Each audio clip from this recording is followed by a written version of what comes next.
So, hello, Joy-Nostalg family. Namiss ko po kayo. We've all been very busy and I hope everyone is doing fine. And if you're not, well, as we usually say, it's okay not to be okay.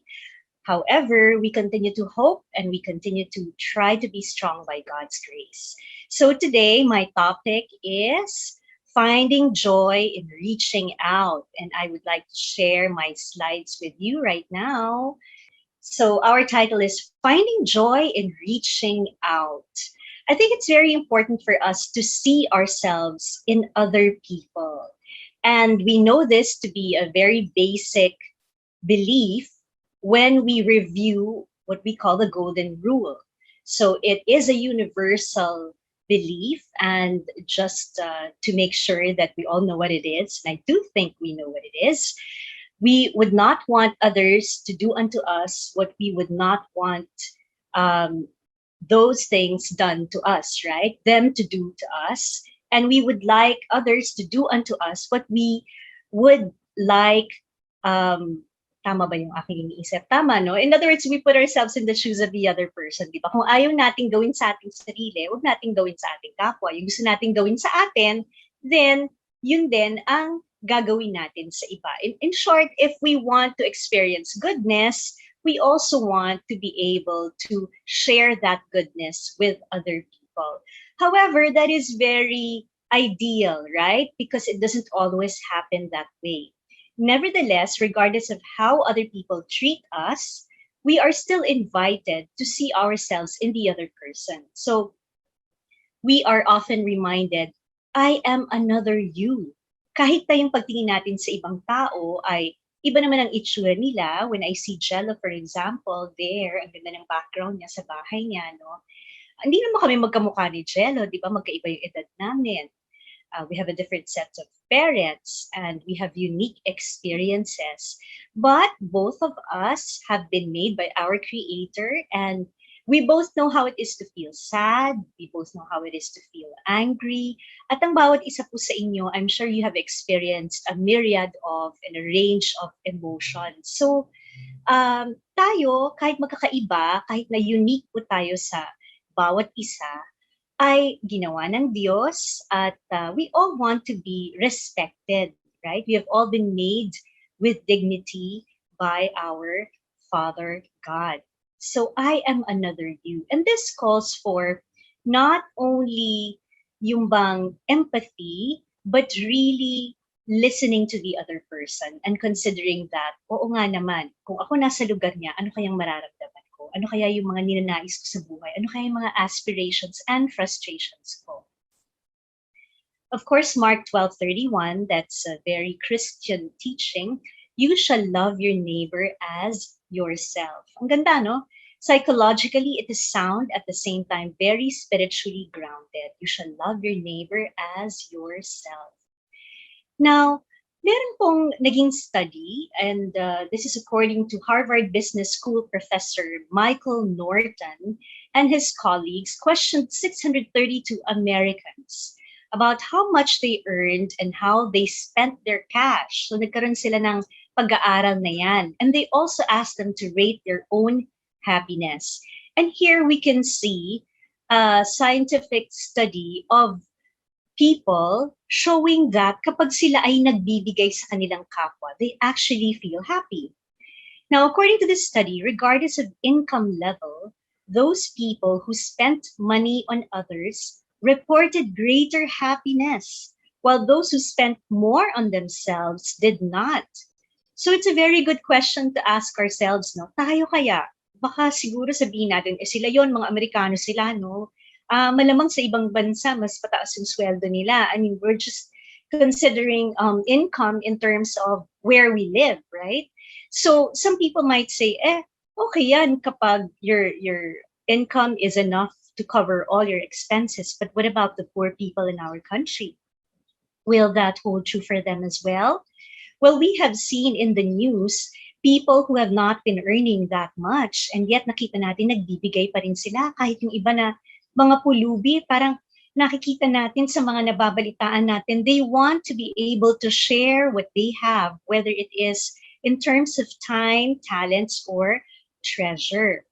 But going back to this particular study, sabi po ni Professor Stephen Joseph from the University of Nottingham, most of the research in the past has said money isn't that important in terms of happiness. Talaga? 'Di ba? And we all thought that, kung napakataas ng sweldo ko or pinakamataas yung sweldo ko in my batch, I will be the happiest person in the world. Now, according to him, the things that are important are things to do with relationships with other people and things that help to promote meaning and the purpose in life. At ang sabi ni Professor Stephen, I think that's what this study speaks to or speaks about.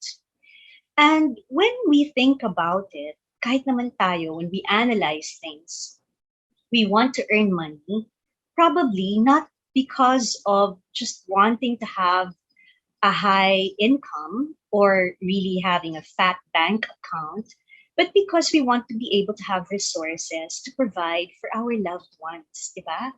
So it's not just about we enjoying our resources all by ourselves. Ang lungkot naman nun kung para lang sa atin. I think there is this innate tendency and also the call and even a need to be able to relate with others because totoo nga pala yan, no man is an island.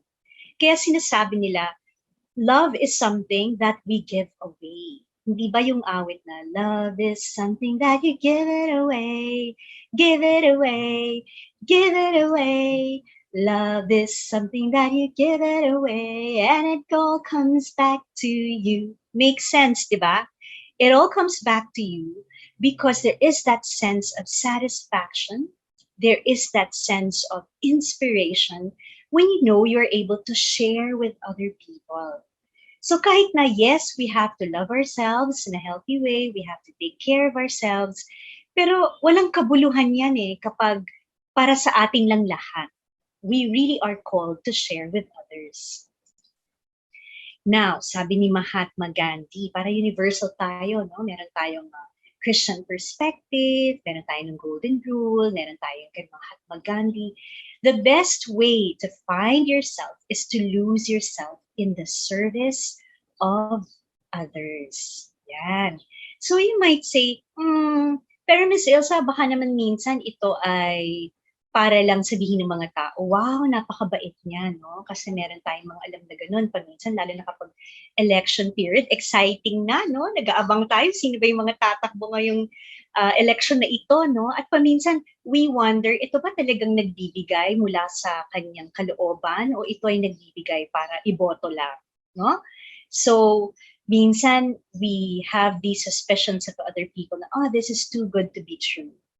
Is this person giving out of the sincerity of his heart or her heart? Or does this person want something from me? Baka may kailangan itong taong ito.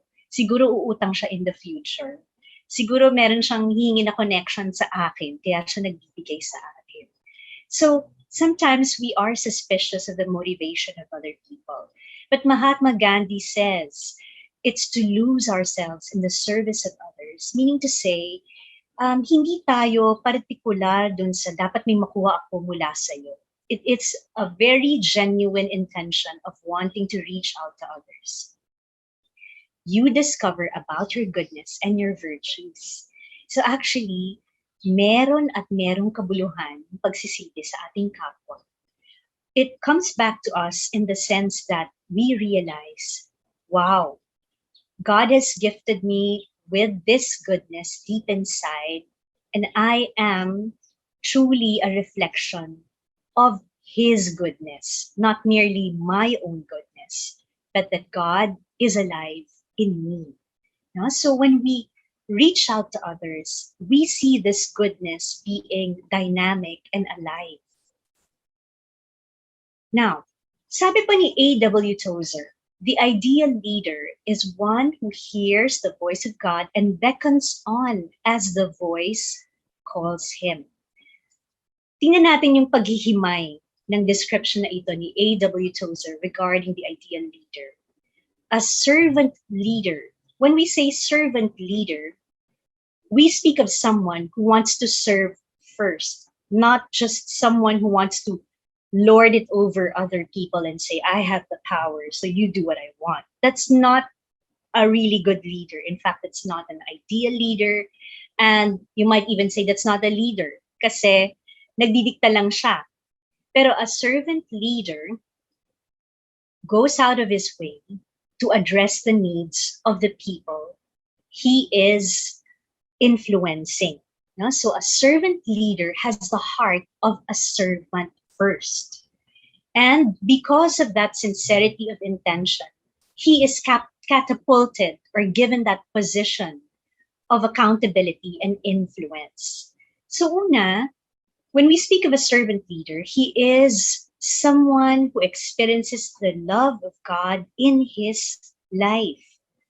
So we go back to God, no? Kasi kapag nawawala yung connection natin sa Panginoon, somehow may kulang talaga, di ba? Because we are all called back to the one who made us and created us. Let me just share a little story with you. Di ba po ang daming namamatay, nasasawi because of this COVID. And actually, marami rin namamatay because of other causes, no? Meron po akong napanood na video the other night, and I was so happy that I was led to that particular video. It's a video about death. And dito po sa video na ito, one of the persons who was interviewed was and is Betty E.D. Kasi mapapanood pa rin naman yung video ngayon. Si Betty E.D. po, I encountered her many, many years ago when I read her book. So she doesn't know me personally, I don't know her personally, but somehow I had a glimpse of her life through her book called Embraced by the Light. Embraced by the Light. Yung nangyari po sa Embraced by the Light, Betty E.D. found herself dying for some time. So in short, nagkaroon siya ng near-death experience. And she related doon po sa libro, and eventually she gave excerpts from the book doon po sa video that I discovered the other night. And she was saying that nung siya ay namatay for some time, no, she was welcomed by a wonderful presence. And she actually named that presence. In short, ang Diyos. At sabi niya, nung time na yon, ang daming pinakita sa kanya na ang ganda-ganda raw. And when it was time for her to come back to her life here on earth, parang ayaw na niyang bumalik, to be honest. And when she came back to her body, she said it was like wearing or donning or putting on a very big and heavy, wet suit. Parang ang bigat-bigat raw nung bumalik siya sa kanyang katawan. And she recalled that during the time she was with that wonderful presence, she called God. Sabi niya, sinabihan daw siya na it's not yet your time. You have to go back because you have a mission. So after that experience, na nakabalik na siya dito sa mundong ito, she wrote that book, Embraced by the Light. And she was saying that she was given that mission to tell others, God is love, and He wants us to experience His love, even while we are alive in this world, and that we are all called to a mission. Two things that I gleaned from that book, from her experience, from that video. Number one, God is love. And our life here on earth is all about love. Number two, we are called to share that love. And so if we are not experiencing it to the fullest while alive in this world and on this earth, I believe our God of love is inviting us to a deeper experience of that love. We have many names for it. We have many labels for it. We have many ways of packaging our seminars, iba-iba namang aspects sa buhay natin. Ang karanasan ng pag-ibig. But even a servant leader, whether he is called in the realm of politics, corporate world, even if you're a housewife, wala kang corporate job, no? Although alam natin, ang ating mga kausap ngayon, kayo po ay mga nagtatrabaho sa Joy-Nostalg. Every one of us is called to be an expression of that love. And in specific ways sa mga taong kasama natin sa trabaho, pinagsisilbihan natin, no? Yung mga clients, mga customers, yung ating mga kapamilya, sige na nga, mga kapuso, kapanalig, no? Lahat yan, expressions ng ating pagmamahal sa kanila na bigay muna sa atin ng Diyos. So we are all called to be servant leaders, experiencing the love of God in our lives. And if we are not experiencing it, bakit? What's wrong? Diba? Nasaan yung disconnect? Because as we experience this love, we are moved by this experience and we are impelled to share it with others. Na-experience nyo na ba yung ayaw nyo gumising sa umaga, parang tamad na dapat kayo, tapos demotivated kayo? I'll be honest, na-experience ko na rin yun. Kasi wala namang buhay na perfect, di po ba? Paminsan, meron kang kakilala na ang hirap namang kausapin, walang gana, no? Meron mga ganong tao, di ba, na nawawalan ka ng gana sa kanila kasi parang ang tigas-tigas ng ulo, kinakausap mo na ayaw naman makinig, no? And then sometimes you become frustrated with yourself and wala ka rin gana sa sarili mo. However, we're not called to stay in that particular state. And if we are, then the God of love is asking us, anak, let me invite you to be healed. Let me invite you to encounter me in a more intimate way. And so as we encounter that, it's very natural for us as we experience it to want to share that experience with other people. No? So a servant leader is one who hears the call to shepherd others na mag-alaga at magsilbi sa ibang tao. At ipakita yung pagmamahal na yun na ibinigay sa atin ng Panginoon in the first place. And we are responding to this call. So every one of us has a mission. Hindi lang para sa mga pare, sa mga madre, sa mga pastor ito, para sa ating lahat. Sometimes others are called to a global mission, di ba? Yung mission field, malaking-malaki. Paminsan naman, maliit lang. Pero no matter how big or small it is all meaningful in the eyes and in the heart of God. And so, we stress that when we give kindness to others, when we serve others, and we are doing it selflessly, it is a way of seeing Christ in our neighbor. Diba? It is a way of seeing God in our neighbor. At doon natin nakikita, kahit hindi tayo masyadong religious, hindi tayo masyadong mahilig dun sa mga maraming mga prosesyon, sa mga prayers na, formula prayers, no? Pero it's first and foremost a relationship with God, a relationship with our neighbor. Matthew 25:40 says, and the king will say to them in reply, Amen, I say to you, whatever you did for one of these least brothers of mine, you did for me. Have you ever met people who say, hindi naman ako masyadong religious hindi naman ako nagsisimba regularly, pero nakikita mo na gumagawa sila ng mabuti. Of course, mas maganda kung sana meron sila nitong devotion, di ba?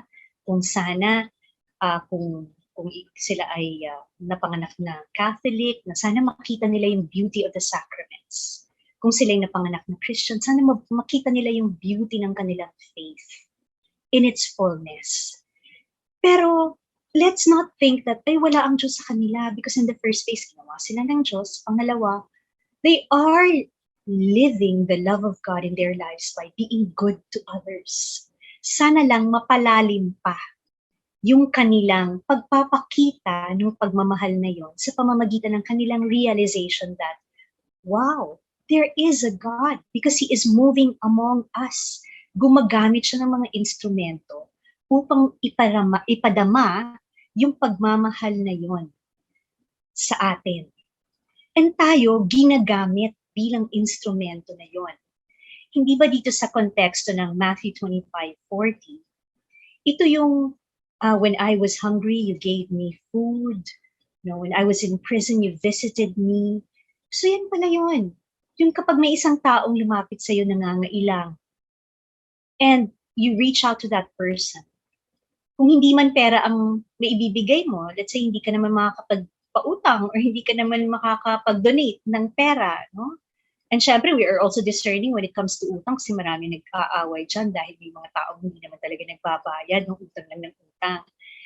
But kung hindi man mabigyan yung taong yun ng material goods, yung makapagbigay ka ng panahon para makinig sa pinagdaraanan niya. And even if you're so busy, somehow, you still make it a point to give some time to that person or to listen to where he or she is coming from.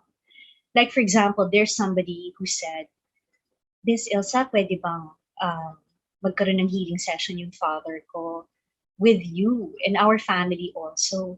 Sabi ko, medyo time-consuming yun in the sense na, syempre, pakikinggan ko yung buong story ng kanilang family. No? And right now, with my schedule, sabi ko, Lord, medyo nahirap talagang ilagay yung mga sessions na yun na hindi lang naman isang beses, pero several times yun na we would be sharing on Zoom perhaps, no, privately. But I said, I will start reaching out to this family. So bit by bit, sabi ko, because I did not want to just put that aside, yung particular concern na yun ng kakilala ko. I started sending healing prayers. Tapos sabi ko, may I share with you one of my songs, which is a song about forgiveness and healing. Perhaps as you reflect on this song, you could try to recall who are the people you need to forgive and ask forgiveness from. So sabi ko, in my own little way, I will not take for granted these people who are in need and I will try to reach out to them. Kahit hindi agad-agad, minsan kasi hindi natin magawa yun urgently, but we still make time for them. Because as we do that, we're also serving God, seeing God in them. Di ba ang ganda nun? It's very simple, di ba? Kaya lang, minsan nakakalimutan natin yun. Yung taong ito na lumapit sa akin, kahit inis na inis ako sa kanya, how do I see God in him? Para magpasensya ako, para I will slow down and realize, oh, that is also a sacred moment, even if I really don't like this person. Pero I make space in my heart for this person, and I extend myself to this person. And I still try to be kind to this person, even if medyo, may pagkabarumbado yung taong yon. Well, that is going out of our comfort zone and saying, all for love of you, dear God. Isang practice po yan ng nanay ko. Pag meron siyang bagay na ayaw niya masyadong gawin, alam niyo sasabihin niya, all for love of you, dear God. All for love of you, dear God. Paminsan tinataman tayong gawin ng isang bagay. But it's being asked of us, kasama sa trabaho natin. At paminsan hindi kasama sa trabaho natin, kaya lang parang, oh Lord, eto na naman siya, yung taong kinaiinisan ko. All for love of you, dear God. Di ba ang gandang practice nun? Because you love me, parang sino ba naman ako para magmalaki? Na, diyan ka na nga. Ang laki ng tendency kasi to do that, right? There's this very big temptation to just say, I'm not gonna show kindness to that person. Because hindi naman niya ako pinapakitaan ng kindness eh. It's easy to show kindness to somebody who shows you kindness, right? Ang daling suklian nun. Pero kapag matara yung tao sa'yo, hala, no way, Jose. Stay there. I'll stay here. But, dito tayo nagiging iba sa pamamagitan ng being godly. We are asked to go an extra mile, diba? Seeing God in our neighbor. When we do it for God, not only for our neighbor, then there is an even more genuine intention, which gains merit in the heart of God. When we say gains merit, actually, ang ibig sabihin po noon ay we are showing God that we love Him. No? Kasi God's love for us never changes. We don't have to prove ourselves for God to love us. Kaya lang, what about yung response natin sa Kanya? So para bang extra pogi points, ganda points yan kay God in the sense that, wow, we are also responding to that love by saying, Lord, kahit mahirap ito, but this is my own little share of my cross today. I will be kind to the person who has not been kind to me. O mahirap yun, di ba? Okay. So let me share something with you. Recently, nag-uusap po kami, well, kanina pala, ni Jello, about yung sabi niya, Miss Ilsa, parang medyo matagal kang nawala sa Joy-Nostalg, pero pagbalik mo, meron ka ng music video. Kamagalala, Jello, try ko sa TikTok. But anyway, ano po ba yung storya dito sa album na to? Ito pong album na The Treasure Songs of Prayer, Purpose, and Promise. I launched it back in 2010, I think, sa EDSA Shine. No? Tapos, nabuo po itong mga awit na ito sa album na The Treasure. Kasi mga retreats, mga prayers of, well, yung personal prayers ko po, no? And paminsan, I get to hum a tune, and then I write the words. Hindi naman po ako marunong na magsulat ng mga nota, no? Although I can identify the notes, pero hindi po ako yung katulad ng ibang composers na talagang sinusulat nila yung mga notes ng songs. In my particular case, I would just record the melody, write down the lyrics, tapos I would go to my musical arranger. He's a professional musician. He used to work for a band a long time ago. And then he was called to do Christian compositions. Sabi ko sa kanya, Albert, pakiayos mo naman ng mga ito. So, bahala ka na. Magaling po siyang musical arranger. So, voila, na-produce po ang The Treasure Songs of Prayer, Purpose, and Promise. And they were on CD form. So, I would bring them to my talks and some people would buy them. Tapos, meron po akong nakausap na friend ng brother ko, yung may-ari ng Alpha Records. Sabi niya, sige, let's put them on Spotify. So, nasa Spotify na po siya. No? Long before this pandemic began, nasa Spotify na po siya. Tapos sabi nila, sige, lagay lang natin yung mga lyrics sa YouTube. So, nasa YouTube po yung ibang mga songs. And I was surprised kasi two things. Number one, nagkaroon po ng prayer concert online ng SBD. And they said, sige na, Miss Ilsa, kantahin mo naman yung awit mo, no? One or two songs. And then Father Jerome Marquez, SVD, the superior of the SVD Central Province, said, di ba may duet tayo dyan? Yun pong Slow Down My Love.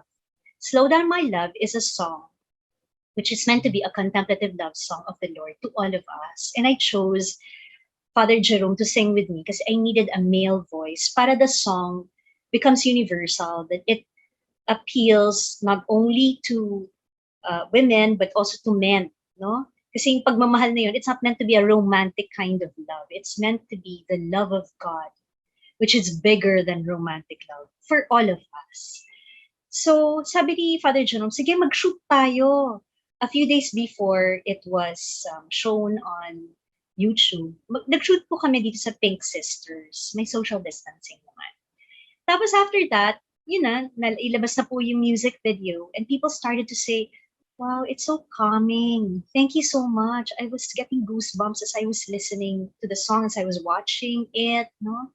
And merong mga sabi nila, we need this song during these times. So sabi ko, imagine, isang dekada na, pero meron pa rin pala effect at impact yung mga awit na yan. Tapos recently, na-check ko po yung Instagram ko, na hindi ko naman masyadong ginagalaw yung Instagram ko. Nakita ko lang po, somebody messaged me this.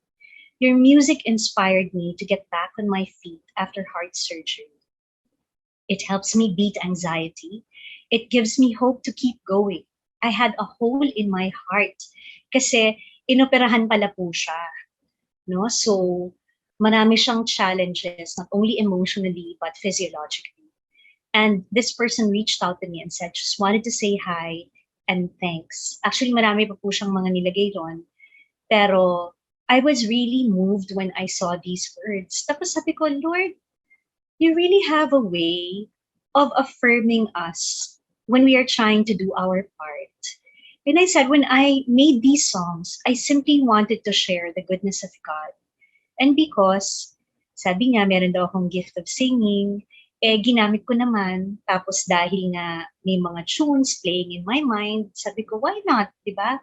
Why not put it in album form and share it with others so that if they are inspired, if they're moved, if they're helped, if they experience healing, then praise be to God. I have reached out to my neighbor and I have gone out of my comfort zone because I'm called to use my talent to serve God and to serve others.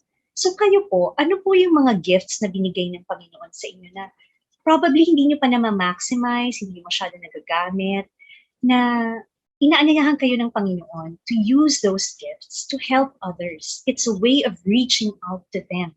Ito, yung nag-message sa akin, hindi ko po siya kilala. Pero, minessage na ako nito. I don't even know his full name kasi hindi naman nakalagay yung full name niya sa kanyang Instagram account, no? So, ako po, I just felt like, thank you, Lord. Thank you for using me as your instrument.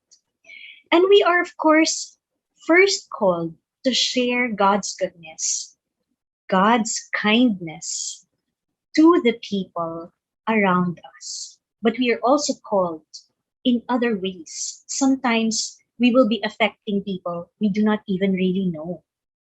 Kasi ganyan po ang pagmamahal ng Diyos. It's so generous that we cannot limit it. Diba? Narinig niyo na po ba yung movement na random acts of kindness? Actually, in college, my friend and I, Marissa Andal Zamora, si Marissa po, she was already into business while we were in college. She was actually very active in her family business of exporting. In fact, nanalo pa ng award sa exporting family nila. Tapos sabi niya, sis, mag-start kaya tayo ng isang movement na, well, related dun sa random acts of kindness. Nabasa po namin kasi itong random acts of kindness. At sabi namin, sana kung mas maraming taong gumagawa nito. Ang saya-saya siguro sa mundong ito, no? There would be more world peace, ika nga sabi ng mga Miss Universe candidates. Ano ba yung random acts of kindness? It started as a movement. Yung bang spontaneously, without so much planning, you're just going to show your act of goodness to other people. For example, let me give an example. Assisting a senior citizen na hindi mo kilala. Nakita mo, nahihirapan siya sa mga groceries niya. Tapos, you will volunteer. Of course, you'll also be very careful kasi baka isipin ng senior citizen, ay ano ba ito? Nanakawin ba nung batang ito or itong taong ito yung groceries ko? Siyempre, we have to also be cautious when it comes to reaching out to others that hindi naman sila magiging suspicious of us, right? Pero yung bang, we just want to share goodness with others na walang ibang intention, hindi tayo magpapapansin, hindi kailangan na may camera na nakatapat sa atin para pinapakita natin na tumutulong tayo. Pero dahil lang gusto natin, no? At gusto natin maging instrumento ng pag-ibig ng Diyos. Assist a senior citizen o nakita mo sa sasakyan na yung sa bus, nakatayo siya, alam naman natin yan, very basic naman yan kapag may senior citizen na nakatayo, tapos we are younger than the senior citizen and we give that seat to the senior citizen. Marami po sa abroad ginagawa yan. Marami rin naman ako nakikitang Pilipinong ginagawa yan, pero marami rin hindi. No? Marami rin parang hindi masyadong conscious of that.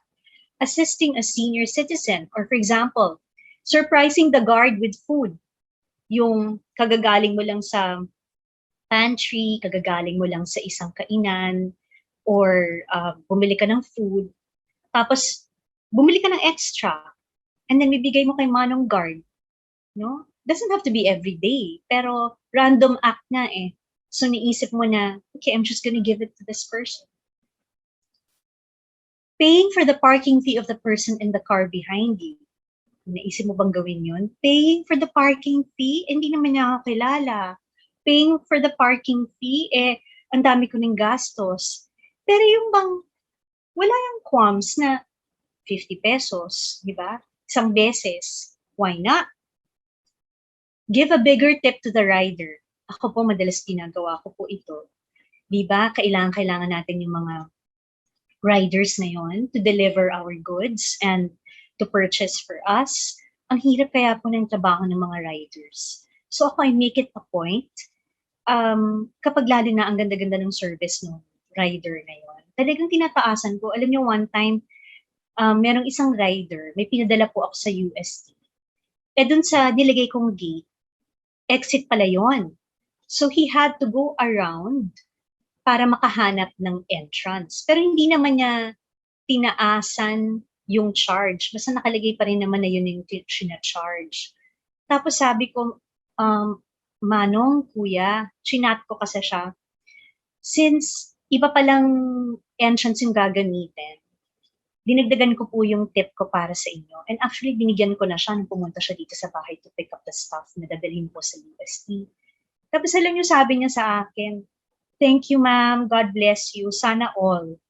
Diba? Alam mo yung, napasaya mo yung rider na alam mo, ang hirap-hirap ng trabaho. Tapos they're so exposed to a lot of people and they're risking their lives. They're also frontliners. And paminsan naman, bibigyan mo ng pagkain. There was a time na may isang rider humingi ng water. Yung ginawa namin, nilagyan namin ng biscuits, yung isang plastic, tapos nilagyan ko pa ng extra drink as apart from the water. Nung bumalik yung helper namin, sabi raw ng rider, wow, may merienda pa. But that's an act of kindness na sana kung mas maraming taong gumagawa nun, what a happier world we would have. Donate in behalf of your office mates. O imbes na yung you're donating only in your behalf, sasabihin mo sa office mates mo, alam mo, nag-donate ako sa ano na to, sa charity na to, charitable organization na ito. And I was donating not only in my behalf, but also in your name. So, na lang, di ba? Parang gusto mo lang maging channel of blessing. Send food to frontliners. Probably, Joy-Nostalg as an organization is doing its part, right? But we're also made of individuals. Ang organizations natin, we are made and composed of individuals. We could also have our individual acts of kindness daily. It doesn't always have to be to outsiders. Mas maganda nga kung nagsisimula within the organization. For example, surprise one of your office mates today kahit hindi niya birthday. Padalhan mo ng something. Gusto mo lang ipakita appreciation mo. Hindi niya birthday, walang special occasion, just thought of that person, surprise! Diba? Random acts of kindness daily. Or, in a week, although hindi na yun magiging random kasi paplano mo na yun, just send a gift to a particular individual and surprise that person. So random acts of kindness. It's already an organization now, and it's no longer just a movement. You can find it online. I think we can also practice it in our small circles. Now, when we are able to share selflessness and kindness with each other, there are blessings for the giver. There are also blessings for the one receiving the selflessness and the kindness. Number one, the realization that God sends us His human instruments of kindness. For example, para sa mga pumupunta po sa opisina, a simple good morning with a big smile welcomes you. That is an act of kindness. Ang sarap pumasok kapag nakikita mo sa opisina ay ang mga tao na they make you feel welcome, right? Or nagmamadali ka papasok ka sa elevator, although syempre may social distancing, right? Pero kahit na alam mong may elevator operator, pero that elevator operator makes it a point na, o sige, i-hold ko yung elevator para makapasok siya kasi nagmamadali siya, nakikita ka na niya dun sa may door. So, that is an act of kindness. Or somebody helps you with your things. Of course, having considered the health protocols and all that. No? makes it a point, nakita niya, ay marami kang dala. So maybe kukuha siya ng cart para mailagay mo yung mga gamit mo doon, etc. Naranasan ko po, nung ako yung nagpunta sa Robinson's Gallery, I was buying several things. Meron pong tiangge. During this pandemic po ito, syempre mas conscious tayo because of health protocols, right? But I forgot to bring my other eco bag. And I was carrying so many things. Muntik na mahulog yung isang gamit ko. There was this lady. She quickly ran to my side and assisted me. Naka-mask naman siya, naka-face shield pa. She assisted me and I said, ma'am, thank you very much. Alam mo, yung simpleng bagay na yon, sabi ko, totoong may mga taong gusto pang tumulong. So God sends us His human instruments of kindness, and goodness is still very much alive in the world. Kapag tayo ay may awareness and we are very much open to really being sensitive to the goodness around us, meron at meron, kahit maraming mga hindi magagandang nangyayari sa mundo. Totoo po yun. Maraming masasamang nangyayari sa mundo. Pero marami pa ring mabubuting nangyayari sa mundo. At marami pa ring mabubuting mga tao sa mundo. An act of kindness and selflessness done to us makes us believe, makes us embrace the fact that we are valuable. We are valuable. We are respected as persons of dignity. Diba? At kulang minsan ito sa mundo ngayon kasi the world is so fast-paced. We all have our own share of struggles that we're going through. But when somebody slows down to show us an act of selflessness and kindness, we remember, oh, I matter. I matter. Kaya ang ganda na nakalagay dyan, no? It's a blessing circle. An act of kindness towards us helps us experience the positive character traits of other people. So for example, meron kang isang tao na, baliktarin naman natin, kinaiinisan mo yung taong yon at ang iniisip mo sa taong yon, ano ba yan? Parang I'd rather not see that person. What good comes from that person ba? Alam mo namang meron, di ba? Pero you refuse to see it or you're just so turned off by that individual. But then, one day, that person reaches out to you, reaches out to us, and makes us realize, mabait naman pala yung taong yun, di ba? There is kindness in that person too. We have to experience the act of kindness sometimes to be able to realize the positive character trait of that person through a particular act or gesture. Kasi totoong mas nakikilala natin ang bawat isa, hindi lamang sa mga salita, kung hindi sa encounter natin sa taong yon. Through experience, through gestures, through actions. An act of kindness or selflessness received by us, received by you, received by me, encourages us to pay it forward. So nabiyayaan tayo, na-inspire din tayo. Ako rin, I want to do something good to another person. I want to show my selflessness to another person. And of course, acts of kindness and selflessness make us realize that we need to support each other.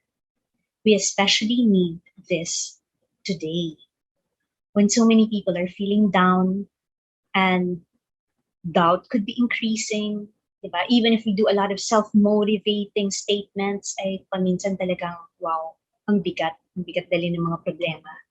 But when we strive, even in simple ways, to show selflessness and kindness to each other, then we are also reminding one another, kailangan natin ng isa't isa. Now, I'd like to leave with you some reflection points. Recall a time a person showed kindness to you at work. Diyan po sa Joy-Nostalg. How did you feel? Recall a time a person showed kindness to you at work. How did you feel? So kayo po yung recipient. Think about it, mull over it during the day, even as you're doing your work, of course. Be conscious of it, be sensitive to that. And at the same time, you can write it down if you wish. You can even share it in the chat box if you wish, or later, no, as we entertain questions. And secondly, recall a time you served another person. How did you feel? So recall a time you served. Ikaw naman ang nagpakita ng act of selflessness, act of kindness to another person. How did you feel? And so as we end this talk, we have this very important reminder. In Galatians 5:13, we are reminded, serve one another through love. As God has loved us, we are called to love one another. And acts of selflessness, acts of kindness are ways by which we share this love. It doesn't have to be a complicated act of kindness. It can be very simple. It doesn't have to be in the form of money or material goods. It could be in the form of time, of listening, or even sharing our gifts and talents with each other. So thank you very much for this time of allowing me to share about finding joy in reaching out. Thank you so much, Miss Ilsa, for that very meaningful and timely talk.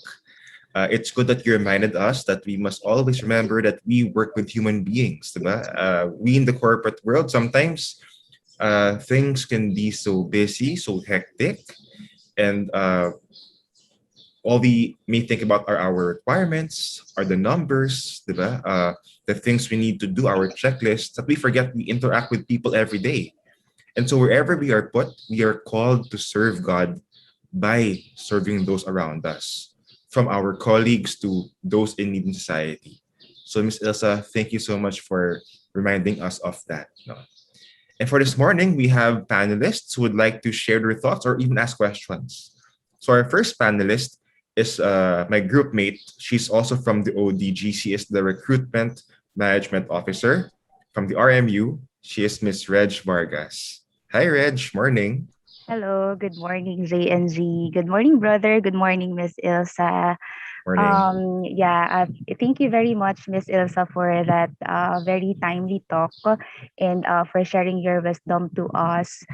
Actually, very timely siya since you've mentioned earlier about the random acts of kindness. I think very important siya ngayon, especially during this pandemic since marami tayong mga kababayans na nawalan ng trabaho and then maraming mga frontliners that are struggling. So it's very important that we always choose kindness and kahit yung mga simple acts but sincere acts of service and support that we give could also mean a lot to others then. And then I would also want to share with you what strike sa talk ni Miss Ilsa, no? Regarding the love of God. I love the way she highlights the love of God as the greatest commandment. And by loving God, of course, we could serve and love others better. And I think during the talk, then I actually realized how important it is to have the right heart. And when we know why we do things or to whom we are doing it for, I think kapag ganun po, parang we can't help but do it with kindness and compassion in our hearts na yung parang acts of service that is full of love will parang automatically or naturally overflows. So, yun po. Wala po akong question since I believe Miss Ilsa has already share with us a very rich talk about kindness and reaching out. Thank you po. Thank you so much, Sister Reg, for sharing with us the highlights you got from this talk. And I very much agree with what you said. Thank you so much, Reg. Thank you. And our next is Mr. Nolj Antonio. He is the he is the branding management officer from the RMU. Hi, Nolj, welcome. Hello, good morning, everyone. Good morning, Miss Elsa. Good morning, Jello and Reg. Good morning, J and G. And actually, it's my first time to join in this program, yung Wellness Wednesday. Actually, during that talk, what I've got and what actually also remind me, yung uso nga yung joke, if ever you're familiar with plus points, yung parang sinasabi na, oh, kapag may tinulong ka, may plus points ka na sa langit. So, yung joke na yun, parang I use it as an inspiration din na parang to help others din and parang showing kindness to people din. And then parang, kasi nga parang gino-joke nila yan, parang it gave me parang something na to push and also to show compassion to other people. Kasi what I've also got from this talk, actually wala talaga akong question, marami lang po talaga akong gustong sabihin and to share about things regarding to Miss Elsa's talk today. So I think very important to us to show compassion to others, especially now what is happening, in we are in the pandemic, and then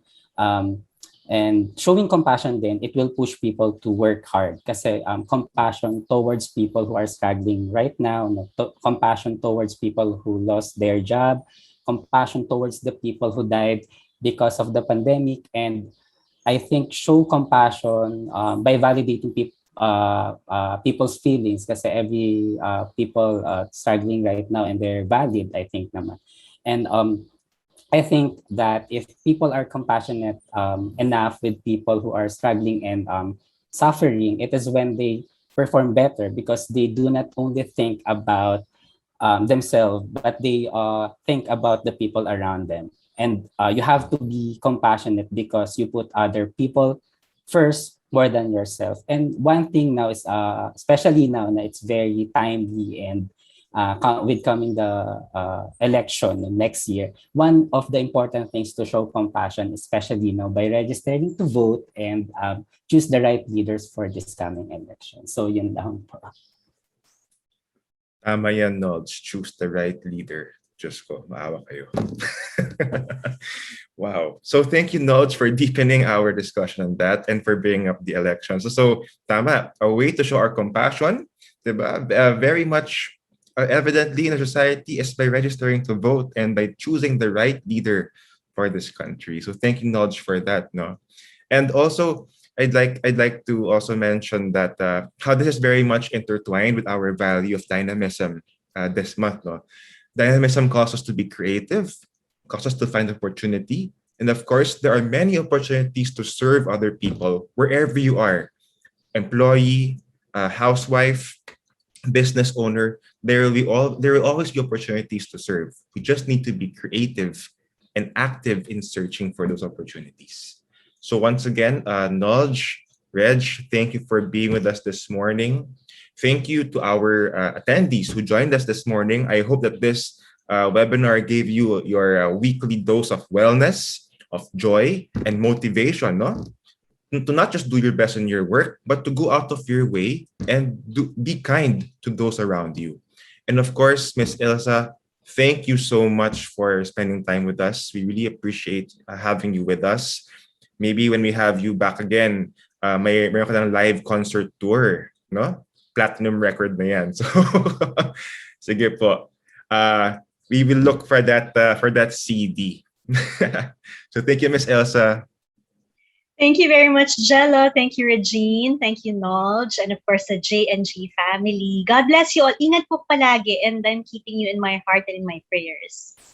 Thank you, everyone. And have a great day ahead. Bye. Bye, everyone. God bless you.